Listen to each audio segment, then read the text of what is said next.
What is up? Everybody joining in. We're going to do a quick thing talking about the ban list. If you don't know who I am, well, I am the Oceania champion of 2022.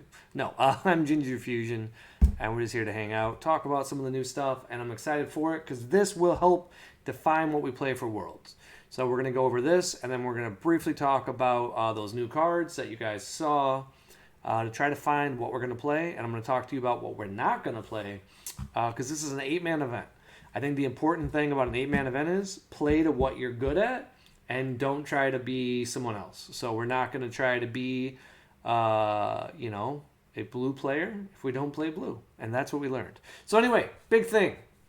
This is probably the biggest hit out of the ban list. People will say this doesn't do enough. But if you've played against blue, it's very easy to get very close to killing them. When you push when they have a unison out, it's not uncommon to get them down to 2. That's the magic number that blue never dies at. They can be completely tapped out. Generally, they're at 2. They're just sitting there. They got no way to negate your attack. They're in trouble. But they always have access to this annoying card that I've hated forever because for no energy, just by discarding it, they get to counter your overwhelm. They get to counter your bomb. They get to counter whatever they want, no matter how much energy you spend for it if it doesn't have deflect, for free. So they finally hit this card, super phenomenal, and it makes most blue decks unplayable in comparison of where they were. Now I'll explain what I mean. Crimson, for example, was so good because you could overextend by putting a very big unison out. In the cases of Tapion or even Baby, those cards basically get 7-8 stacks if people don't attack them. So if people aren't focusing on those, they have a ton of counters. They're not going anywhere. Well, you tap 6 energy for a Vegeta to ramp your deck like you want to in Beerus, and for 0 energy, they can be like, nah, go away. Cards like Beerus from Zenkai deck. Man, super powerful, can get rid of a lot of cards, doesn't have deflect. So this just absolutely phenomenal that we hit it, and it puts blue down a peg. This hurt the blue control players a lot. Now, they might lie. Don't be surprised if you see content people being like, oh, it's not that big of a deal. And then they'll come to LCQs with blue, and you'll be like, didn't you just say it wasn't that big of a deal? It's a huge freaking deal. All right? Don't let anyone fool you. This hurt blue a lot, and it mostly makes green viable because green didn't have enough deflect. So blue lost a tool.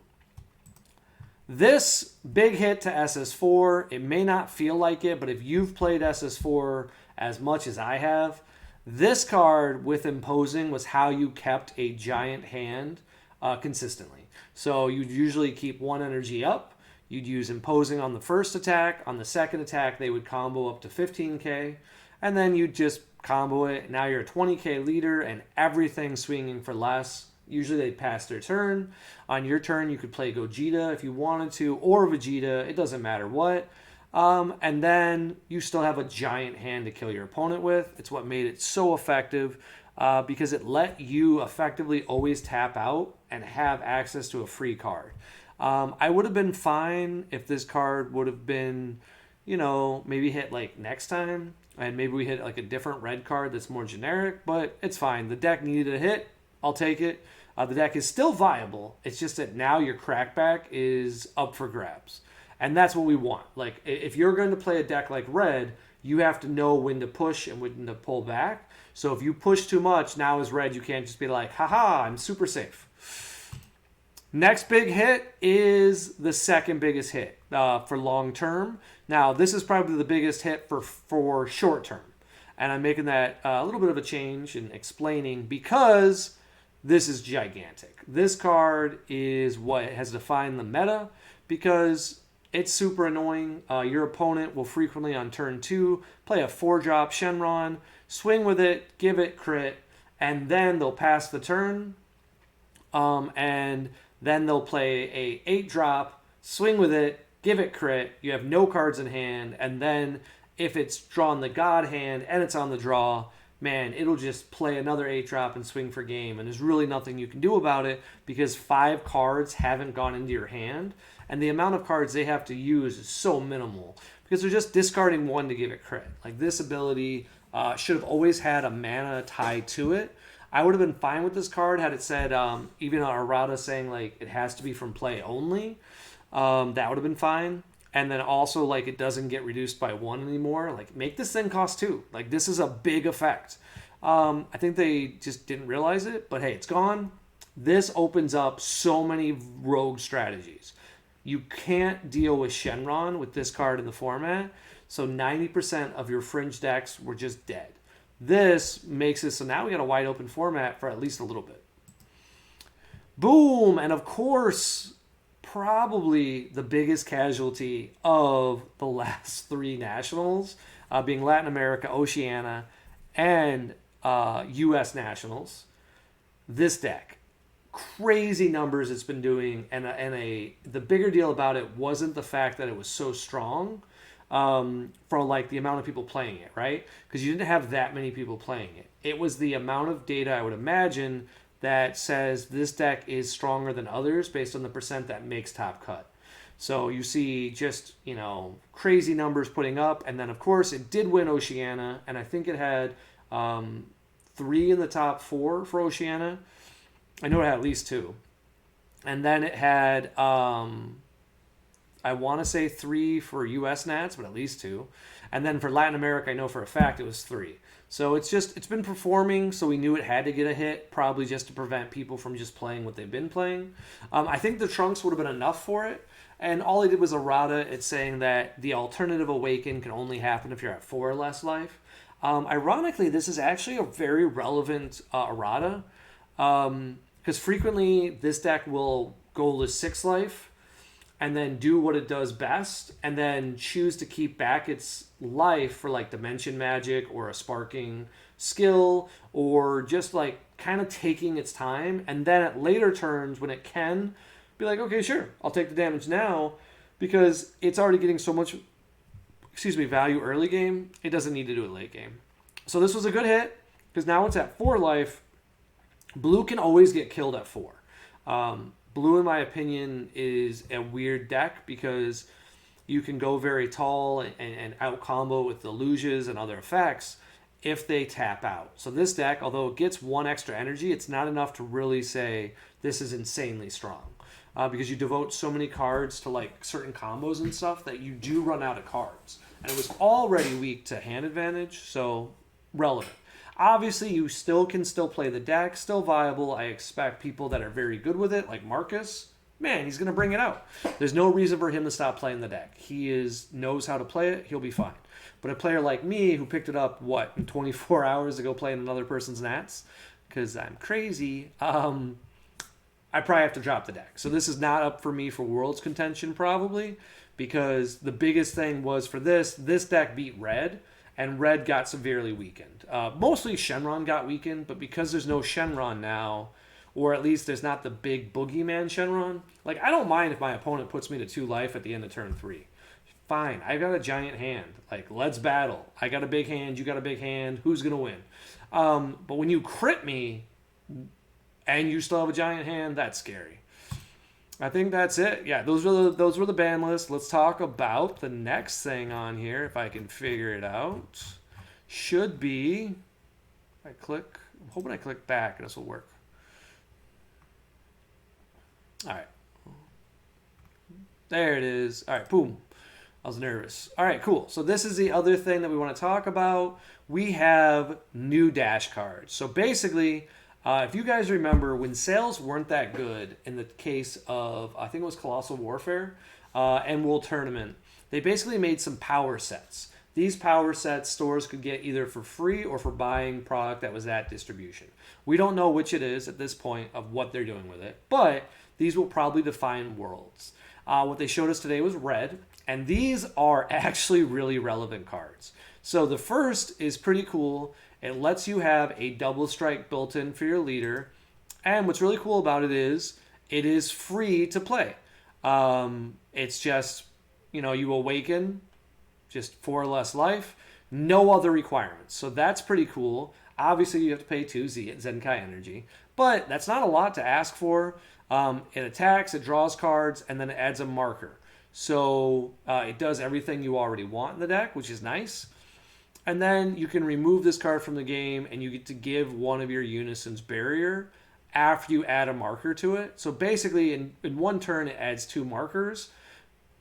Basically, what makes this kind of cool is now we've added too many counters for free.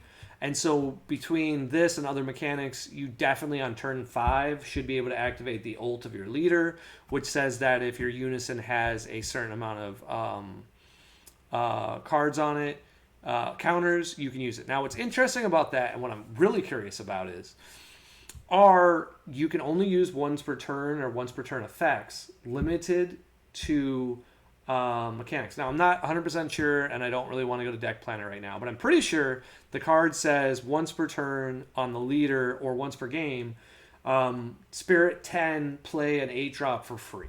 Okay? My question's going to be, can I do that, then Z-Awaken, attack, remove the card, and then play another 8-drop? Because if that's the case on turn 5, this deck becomes a lot better. And I don't know why it wouldn't be, because I'd assume it's a new leader, right? Like, how would it know if you've used the other effect? But the problem with this deck... Oh, here, we'll talk about the next card first. Next card. Boom. All right.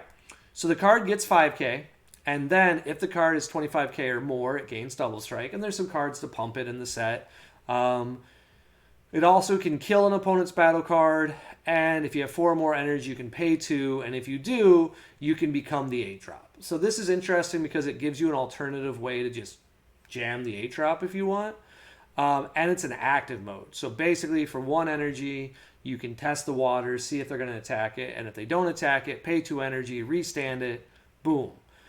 I like it, and I'm going to let you know we've got one of our decks for contention for Worlds. I like red, I like to attack, and I like built-in value. The question will be, A, can I abuse the card combo that I want to do, or will Bandai be like, no, no getting around your once per turn, which isn't a huge deal, but we always want to have more than less. But then the other question is this and this other card enough to counteract how effective Smoke Dragon is versus the deck? Because Smoke Dragon says it kills any Unison with a cost less than, I think it's 2 or less. I'll have to check the exact text. With 7 or less markers. Now, this deck easily, on the play, can get to 8 counters, turn 2, no problem. But turn 1, 8 counters is impossible. Now, it's not terrible if you're putting cards that replace themselves underneath your Unison.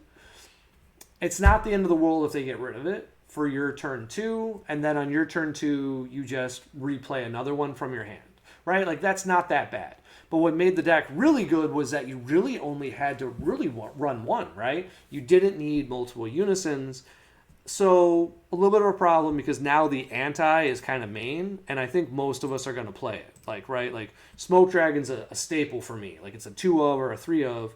I mean, worst case scenario, it's turn 2, I draw 2 cards. Like, that never feels bad. But this is a really cool card. I really like it. And then this 4 more energy where you can like special summon your card. It's very interesting. I don't know in what situation you want to do it. Probably just, being cute. But what makes this all really fun and really good is that it's got a lot of utility. And it's only 1 energy, right? If you have 2 or more energy, play this from under a Unison. And it's got Deflect, but it has Unique, right? So these are all just very good abilities. And the deck's already on the verge of being good, right? Like, it's got a few great tools. It has a really great late game. So definitely, it's what I'm going to go build next. You're going to see a video for it titled, GT. We're back at it. I don't know. The biggest question I'm going to have is which SCR do you play, right? Because against blue, you need a way to get rid, generally speaking, of Majin Buu. Like, Majin Buu is such a detriment to the game, right? But then on the other hand, I'm like, man, wouldn't it be nice just to like turn 3, if we can find a way to jam into the 8-drop and just go into the SCR and kill our opponents? Like, this is Worlds. Like, I'm not looking at, trying to take some of the best players in the world, and I respect them. Like, they've won their countries. So I don't want to take them to turn 4, turn 5, give them chances to kill me. If I can kill them on 3, that's my wheelhouse, right? Like, I am the guy who plays red and I play aggro, and I know how to go for the throat. So I think that's where I want to be. We'll see what happens. Like, maybe there's more red support. I think I saw 2 more cards in this post that they had made. There's so many cards in this set. I saw that it looks like we get some black support. That could be good. It looks like there's some unisons for green, depending on how good they are. We already saw Cooler get second place at Oceania, and that was a solid list. Now, if those supports even more, maybe we play Cooler. Like, that'd be a cool switch. Like, hey, Cooler impressed you. Play it now. But yeah, we'll play anything. Like, I got 2 months to figure this out, so we got plenty of time. So, like I said, next video is going to be me trying to learn how to play GT again. So, later, guys.